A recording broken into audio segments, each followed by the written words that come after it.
to become your children's confidant? Is it actually necessary? Should we not just let them be? But I would start by saying that, I think it's so very pertinent to do so because our children grow. They started off as babies, they were naive, innocent, and then as they grow, they become toddlers, preschool age. And, essentially at that stage in their lives, they are basically like your appendage. And, they would tell you anything and everything. You are their reference point. They believe everything you say. Um, if you tell them the world is square, they will believe it. You tell them, Jesus is the only God, they have no arguments, and, they will believe it, and they would defend it. But as they grow older, they don't grow in an incubator or a cocoon. Yeah. So they grow out in the world. You are trying to raise positive children in a negative world. And so from school, um uh they what's the word, from school, they that's the early years, as in primary school and things. They come back hearing swear words. They come back, learning about all sorts of things that you don't talk about in your house. They come back hearing that other parents are divorced, and stuff like that. And they begin to query, oh, I thought all homes were like our own home. And then even as they grow up within your own home, they find out their parents are not perfect. So the thing is, they're growing up in a real world with real issues. And so, as they grow up, depends on what age your children are. When they start getting into, the teen years, 13, they now begin to, get into themselves. And their reference point begins to become more, their peer group. And they begin to see. I remember when my children were growing up, they got to a point where, it was quite, they saw us as so uncool, and then they would even laugh at us, and, mock, jeer, and all of that stuff. And I'm like, hold on a minute. These children that kind of reverenced us and saw us as, the end and be all. And, so we had to navigate that phase and stage. And so in that stage, when they, feel so cool, and you are so, and this is you, when was this? A few years ago. And because you are still thinking you are still cool. A few years, in your heart of heart, your body might have changed, but in your heart, you still feel you are actually 25, 26, even though you may be, 45, 50, you know. But it's a reality. And they begin to become more distant, and and they enter into a world of their own. So how do you navigate that? What are some of the things that they begin to deal with as they grow older, even in secondary school? They will deal, especially in the world, if you live in the Western world, they will deal with things like secular humanism, that that there's no God, man is the center of his own universe. They will deal with the issues of other religions. It will challenge what they are learning in children's church and at home. Both my sons were in boarding school, and they come back. I remember my older son come back one day. I picked him up from school, and he was in the car, and he was talking about, he was asking me questions that almost like, five questions per minute or more. As I'm answering it, you say, so okay, if there's a God, so and so, so if there's so and so, what about Adam? Where did his own children come from? Where did Adam's wife come from, or his children? All those kind of things. And I then realized that, hold on a minute, the context has changed, and he was just challenging and questioning, and so I had to kind of calm down, and I said, where's this coming from? Clearly, he had been bombarded at school and challenged by his concerning his own faith, and these are questions that they had thrown at him, and he could not defend. And so issues of other religions. I know of a couple of people. I remember even as far back as 35 years ago, a relative of mine was schooled here, was in uni, and while he was in school, I turned he became a Buddhist for a while.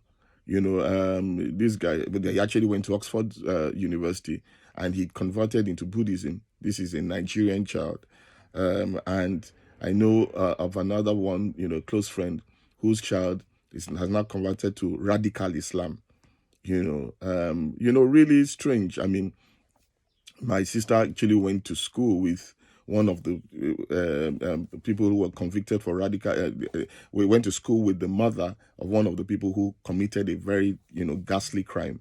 I mean, even though she hadn't seen her in many years, and they went to a Christian school. So how does a child that was raised in a Christian home, suddenly become radicalized?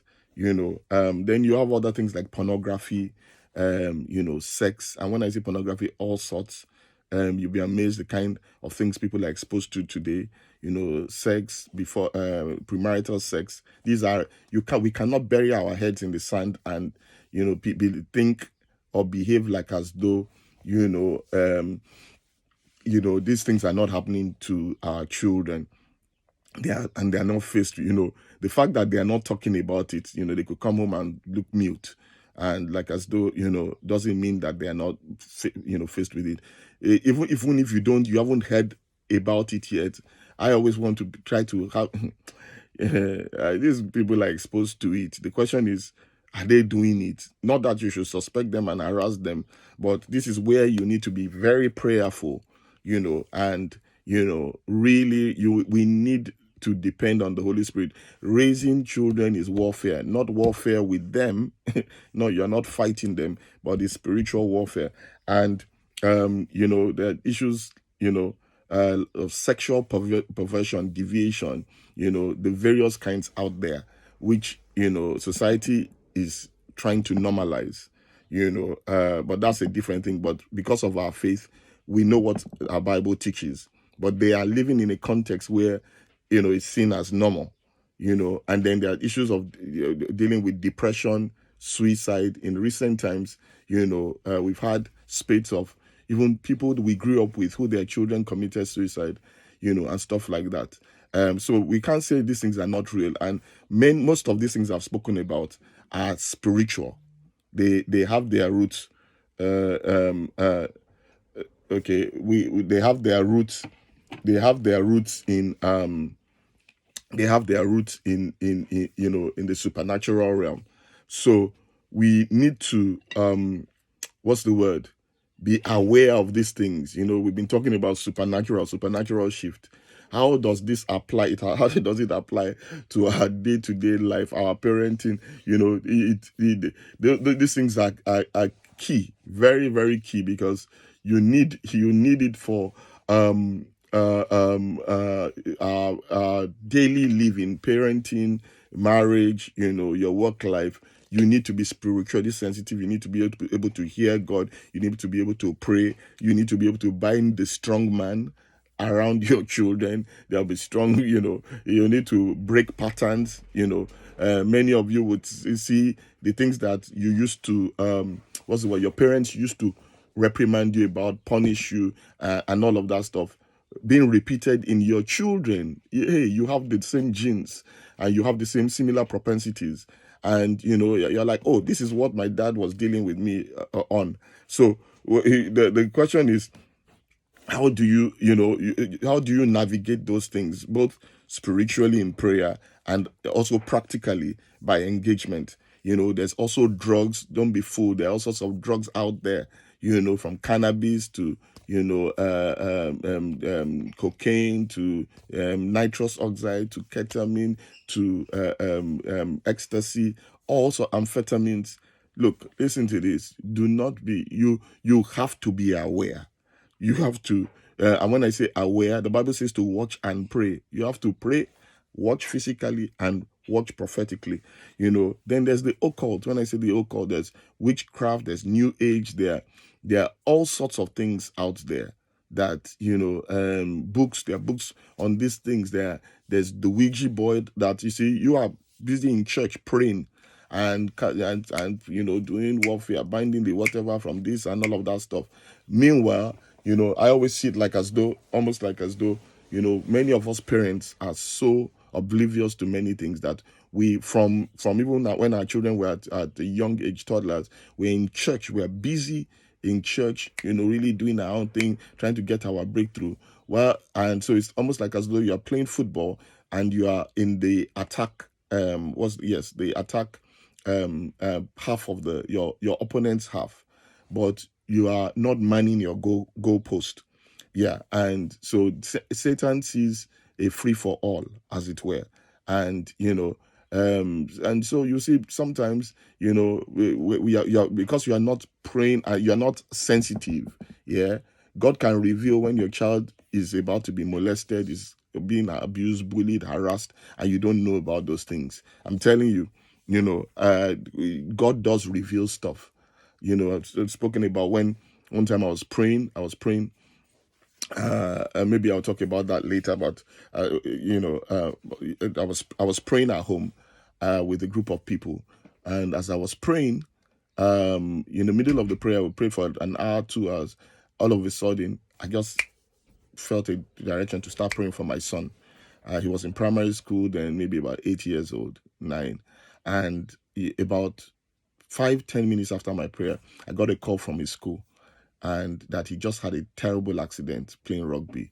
He was hit, such that his eye, I think it was one of the eyes, was punched from underneath like this, that it kind of popped up. There was like a golf ball size, maybe bigger, swelling on his eye. It was, and they had to take him. They weren't sure whether he had internal bleeding and all of that stuff. Anyway, long story short, these things are for real, and we really have to pray that we are sensitive enough to know what is happening. So God revealed to me, just by an impression, something is happening to your son. Pray for him. Yeah. And there are just so many things, and then as they grow, they change. Your children, with my children, went from boys to men. Your children will go from girls to women, and there are so many things that change. They become more insular. They become more. I mean, my children go, like my wife had shared earlier. There are different temperaments, different personality types, and I have two boys. Both of them are totally different. Very, very different. One is more extroverted, sanguine like myself. He talks and engage him and all of that. The other one is very introverted, keeps to himself, doesn't say much, doesn't. And you can't compare them, and they are very different, and they are very gifted in their various ways. But my style of communication with them is very, very different. And the older one, at one time, both of them went through the teenage supposed rebellion phase, but their reaction was different. One was outright, as it were, kind of like, when I say aggressive, kind of, challenging authority, that kind of thing. And we went through that phase. The younger one, went through this phase, but it was passive aggressive, not, he was more internal, as it were, in his approach. So when we talk about the rhino and the hedgehog, in terms of supposed anger, maybe the older one is more, in a sense, a rhino, was in terms of his, kind of challenging authority, rebellion kind of thing. The younger one was more, internal, implosive, and keeps things to himself and blah blah blah blah. But we have to navigate both, and pray. But you see, and it had to be done with a lot of wisdom and prayer. And I had to change my parenting style from outright harassment and, look, if you don't, kind of, from when they were kids, where you spank them, to, and to, look, a bit more negotiation. And and also create an open door policy. I have a policy with my sons that, look, doesn't matter what you've done, Yeah. At the end of the day, when all is said and done, you are my child. Before I'm a pastor, you're my child. So there's this. So when people say, "Oh, pastor," don't put pressure on my children. They're children like your own children, and they will go through. So they are faced with these same things, and I don't want their decision just to be that because they are a pastor's child, they won't smoke, they won't do this. So my the way we teach them is that, look, you are a child of God first, and we want to teach them to make the right decisions. Yes. And they are like everybody, they will fail. I made mistakes. Yeah, they will make mistakes. It's to help them understand that, look, let's talk about these things so that you don't make the mistakes by yourself. And when you make those, you see, if you make the mistake by yourselves, I'll give you an example, and by the grace of God, this hasn't happened. You make a mistake. If you have, let's say a child is having premarital sex and you are not aware, and they get pregnant, and then let's say a female child, and then they go by themselves because they're afraid of their parent to go and abort the child, and then there are just all sorts of things, complications. You see that whole process. I want my child to be able to, they've had the premarital sex. Okay, you shouldn't have. It's not a good thing to do. But okay, I want you to be able to come to me and speak to me and let me know this has happened. And because it has consequences, there's so many things apart from pregnancy. Okay, let's now manage this damage limitation to limit the damage after this incident, so that because I grew up with somebody who went, and I remember one particularly, she got pregnant, she couldn't handle it, couldn't tell her parents, and committed suicide. I remember growing up, and experiencing that, one of our neighbors' children, and stuff like that. Different, there are different, scenarios which you don't want. So you want to get close enough to, as it were, be able to have them share these things with us. And they're also, like I said, especially the older one, we went from that place where it was like our personalities are very alike, where we were, I almost literally kicked him out of the house. Look, hey, thank God for England. There's the, if you want to live at 16 or 18, yeah, you can get your own council flat, and all well and good, you'll still be my son. But if you don't live by my rules at home, we have rules, which we all abide by, then okay, go and live by your own rules. But we thank God that season was salvaged. And from always getting at loggerheads, we're literally best of friends. He's probably one of my closest friends today, as in he's my buddy. Both my children are my buddies, and actually enjoy spending time with them, talking. We talk, hours on end. And like my wife said, I mean, we've come to a point where they have two different personalities. And the older one, who is more expressive, talks blah blah blah blah. When he's talking, I actually sit down and I take notes. I actually learn from him, but I also do that to listen to him. And when I say we are sitting there, he's talking and talking for 1 hour, 1.5 hours, and I'm taking notes. And it also, you see, those things also will build confidence in them, and I speak into the situation. But the important thing to understand is that your children will evolve. They're evolving. They are growing. The way they are changing their body, not just their body, is their body changing biologically. Their mind is also changing psychologically and spiritually. They would also be they may go through different phases where they are up today, down tomorrow, and all of that. So you need to be very aware of all of those things. And you need to be aware. At the end, I'll talk a bit more about prayer, but I think it's important to talk about more practical things now. They also understand that every day they are making decisions, they are making choices, even from when they are preschool. But the older they go, they are making more critical decisions. Should I have premarital sex? Should I smoke? Should I take cannabis? Should I drink? Should I not drink? Should I do this? Should I do that? And you are not going to be there with them. So you have to build in them the values, that is what will guide them. And then also the consequences, And I tell my children, look, hey, there are some things, that when you do, we did some things. Thank God we escaped them. I did cannabis. Thank God I didn't graduate to other bigger things, But you have to be very aware and careful that if you there's some. I came out of cannabis. I actually started losing my memory. I said, I know people who went into those things and never came out of it.